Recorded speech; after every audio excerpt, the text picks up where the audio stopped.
I remember in high school going to school every day, and honestly from year 7 all the way through to year 11, I really didn't know a whole lot about who God was and how He actually loved me for who I was.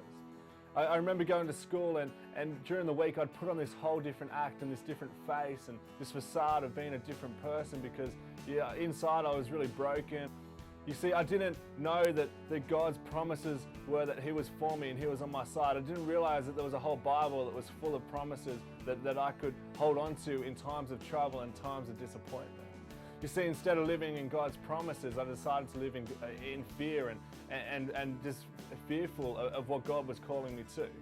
The fears that held on to me were the fear of the unknown and you know, if I had stood out and you know, maybe share with my mates and hey, I'll go to youth on a Friday night or I'll go to church or I'm connected with the Salvos, I was afraid. I had this fear of the unknown. Another fear I faced was this fear of failure. You know, if I actually stood out and wanted to make a difference in my high school, maybe I would have messed up or I wouldn't have got it right. And this fear of failure really consumed me. The third fear I faced was this fear of rejection. If I was afraid of being the outcast and not included in that group. But you see, I lived in fear for 5 years, from year 7 through to year 11. I lived in fear of what God was calling me to, instead of holding on to His promises.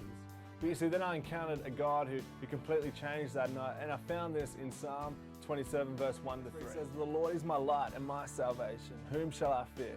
The Lord is my stronghold of my life. Of whom shall I be afraid? When evil men advance against me to devour my flesh, when my enemies and my foes attack me, they will stumble and fall. Though an army besiege me, my heart will not fear. Though war break out against me, even then will I be confident." I love this passage. I love this that David, as he speaks in this, there's such confidence and assurance that knowing that God is on his side and that God is for him. There's words like salvation and whom shall I be afraid? You know, there was a confidence, and no matter what was against him in life, there was a confidence and a promise that God was for him and on his side. And really, Romans 8:31 could go with this verse. It says, if God be for us, who can be against us?